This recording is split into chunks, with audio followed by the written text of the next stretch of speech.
Hello बच्चों, मेरा नाम है शिवम सिंह चौहान और आप कैसे हैं सभी लोग। आज मैं आपको फिजिक्स का टॉपिक पढ़ाने वाला हूं, Ohm's law. Okay, I hope इससे पहले आपने ओम्स लॉ बहुत बार पढ़ा होगा, लेकिन मैं इस बार इस तरीके से पढ़ाऊंगा कि ओम्स लॉ के डाउट आपके खत्म हो जाएंगे। उससे रिलेटेड जितने न्यूमेरिकल होंगे, क्वेश्चन जितने बनने वाले होंगे, वो बहुत अच्छी तरह से खत्म हो जाएंगे। ठीक है, तो हम स्टार्ट करते हैं ओम्स लॉ। ठीक है, ओम्स लॉ क्या होता है कि ओम्स ने बताया according to Ohm's law electric potential यानी electric potential is directly proportional to electric current. Means electric potential यानी V is directly proportional to current. ठीक, ओम्स लॉ के according V is directly proportional to I होता है कब? When a physical state of the conductor doesn't change. मतलब कि जैसे ये वायर है, ठीक है, ये हमारा कंडक्टर है, ठीक है, इसकी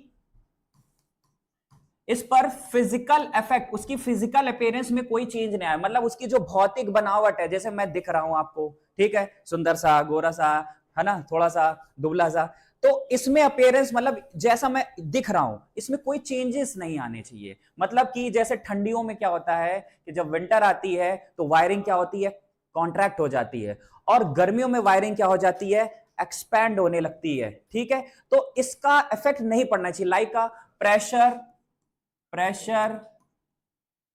टेम्परेचर, इसका कोई इफेक्ट ना पड़े इस वायर पर, यानी इस कंडक्टर पर नहीं पड़ना चाहिए।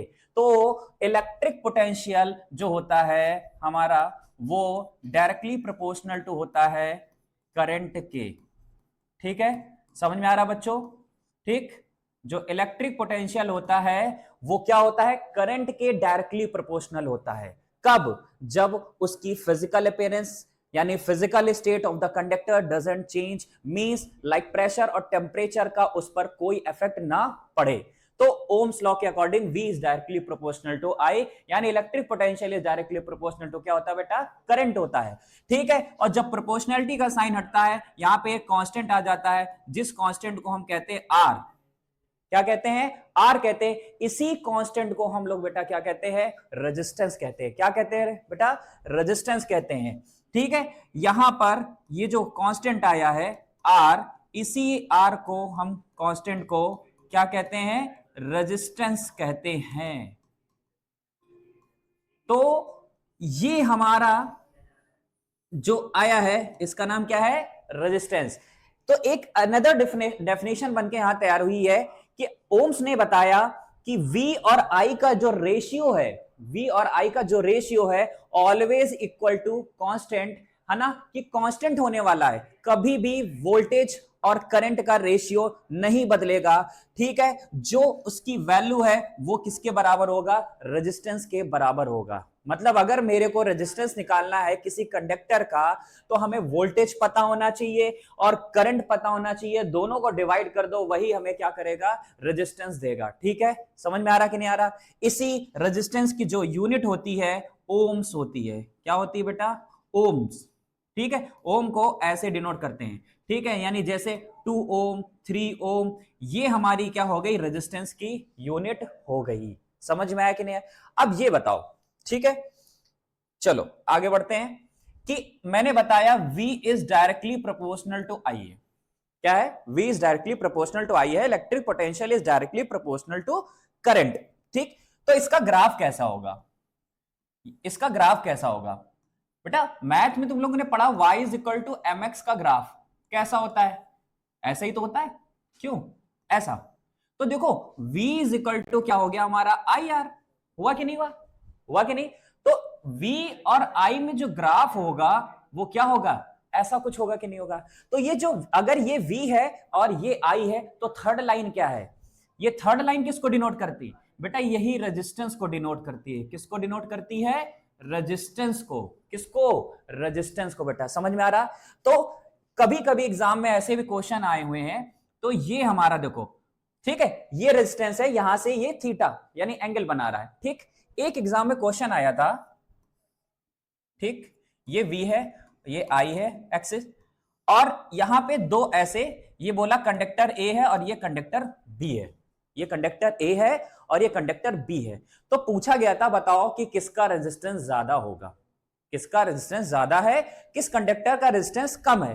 तो बेटा इसका पता करने का तरीका है स्लोप देखो, स्लोप मतलब एंगल देखो, ए कंडक्टर का एंगल देखो यहां से इस एक्सिस से इतना है, और बी कंडक्टर का कितना है हमारा दिया हुआ है, ये हमारा एंगल दिया हुआ है, तो ये हमारा है थीटा बी और ये हमारा है थीटा ए। तो स्लोप देखो किसका ज्यादा है, स्लोप जो है हमारा, slope of A is greater than slope of B.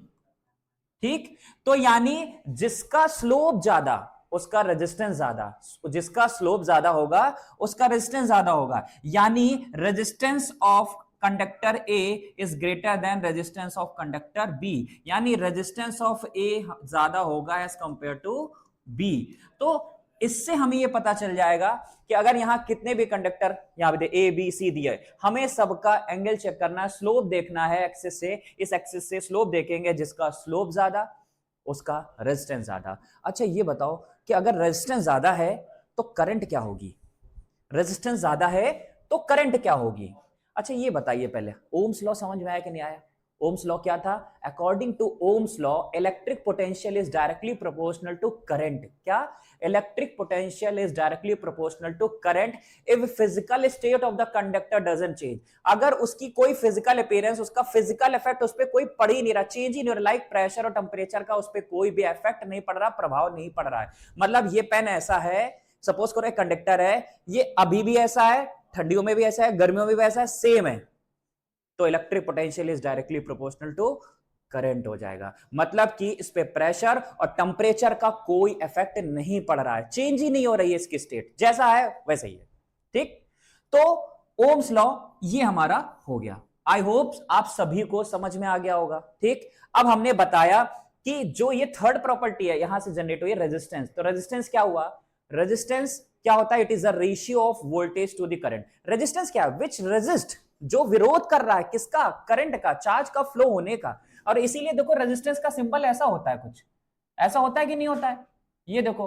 अब देखो ये रास्ते में कांटे हमने बना दिए, अब कांटे आ गए तुम्हारे रास्ते में, रुकावट पैदा हो गई ना, बाधाएं आ गई ना, तो ये बाधा है एक तरीके से, आपका क्या कर रहा है, विच रेजिस्ट, अब ये करंट फ्लो हो रही है, ठीक है, वोल्टेज ड्रॉप होगा, इससे वोल्टेज का ड्रॉप हो रहा है, मतलब पहले 10 वोल्ट था अब 8 वोल्ट बचा, इसका मतलब वोल्टेज में ड्रॉप आ रहा है just because of this resistance. Okay, you got it, समझ में आ रहा है कि नहीं आ रहा है। तो रेजिस्टेंस का काम है क्या करना, रेजिस्ट करना, किसी चीज को रोकना, विरोध करना। जिसका रेजिस्टेंस जितना ज्यादा होगा उसमें करंट उस सर्किट में उतनी ही कम होती जाएगी, मतलब वोल्टेज का ड्रॉप होता जाएगा। समझ में आ रहा है कि नहीं बच्चों, अच्छी तरह से।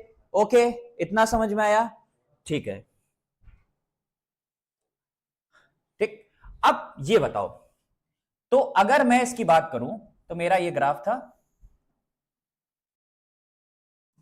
ये V है, ये I है, और ये थर्ड लाइन जो बता रही है, अगर ये V है ये I है, तो सपोज क्या करना है इसमें, तो बनी बात है, ये थर्ड जो लाइन है ये रेजिस्टेंस को ही डिनोट करती है। ठीक है, क्या है, रेजिस्टेंस है बेटा। ठीक, समझ में आ रहा कि नहीं आ रहा, एक सेकेंड। ठीक, तो ये हमारा क्या हो गया, ये हमारा हो गया V और ये हमारा क्या हो गया I। तो देखो अभी मैंने बोला है ओम्स लॉ का अगर प्रूफ देखते हो, ठीक,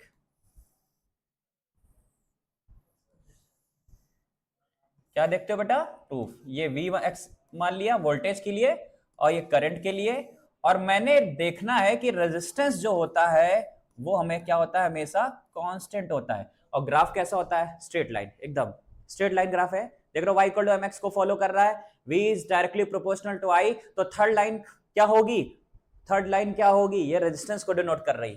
तो मैं क्या करता हूं, इसी लाइन पे 3 4 1 पॉइंट 2 पॉइंट 3 पॉइंट, ये 4 पॉइंट ले लिए। ठीक, उस पॉइंट से इस आई वाली एक्सिस पे यहां पे परपेंडिकुलर ड्रॉ करा, उसी के करस्पॉन्डिंग हमने क्या करा, यहां वोल्टेज वाली एक्सिस पे परपेंडिकुलर ड्रॉ करा, यहां पे ये ड्रॉ करा, ऐसे ये ड्रॉ किया, ये बनाया, ये बनाया, और मैंने ये किया इस पे परपेंडिकुलर, और ये। तो सपोज करो यहां पे 0 एम्पियर हमारे करंट है, ये वोल्टेज एक्सिस है, तो वोल्टेज इधर बढ़ रहा है, इधर क्या हो रही है, करंट बढ़ रही है, मैंने यहां 2 लिया, 4 लिया, 8 लिया, और यहां पे क्या ले लिया हमने, सॉरी,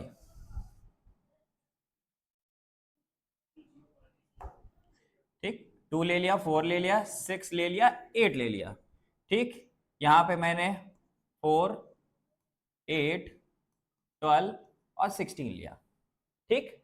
तो अगर मैं इस पॉइंट पे हूं, मेरे से पूछ रहा है जब करंट 2 एंपियर है उस टाइम पे वोल्टेज की वैल्यू क्या है, 4 है। जब करंट 4 एंपियर है तो उस समय वोल्टेज की वैल्यू क्या है बेटा, 8 है। और जब करंट 6 एंपियर है तो वोल्टेज की वैल्यू बेटा क्या है, 12 है। और जब करंट 8 एंपियर है तो वोल्टेज की वैल्यू क्या है, 6 है।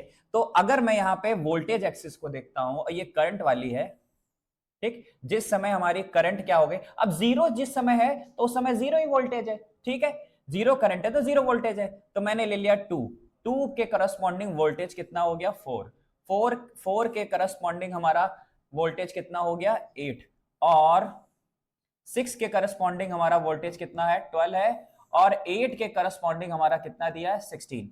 तो ओम्स लॉ ने क्या बोला था कि वो रेशियो ऑफ वोल्टेज और करंट हमेशा क्या होना चाहिए, कांस्टेंट होना चाहिए, यानी R is equal to V upon का क्या होता है, I।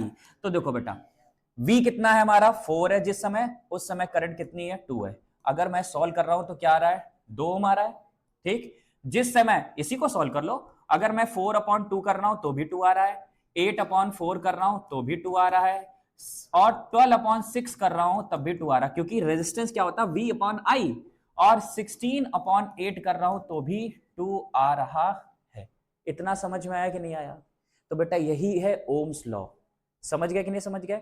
क्या ओम्स लॉ क्या था, electric potential is directly proportional to current if physical state of the conductor doesn't change, ठीक है, उसकी फिजिकल स्टेट यानी फिजिकल अपीयरेंस नहीं चेंज हो रही है, यही है ओम्स लॉ। यानी V is directly proportional to I, V is equal to I R, और R क्या है, हमारा रेजिस्टेंस है। वही रेजिस्टेंस क्या, विच resist the flow of charge, flow of current, जो रेजिस्ट कर रहा है, रुकावट पैदा कर रहा है रास्ते में, वोल्टेज को ड्रॉप कर रहा है, वो क्या है, हमारा रेजिस्टेंस है। आई होप आप सभी को अच्छे से समझ में आ गया होगा, ठीक है। तो फिर मिलते हैं हम लोग नेक्स्ट क्लास में। Okay, bye bye, Tata.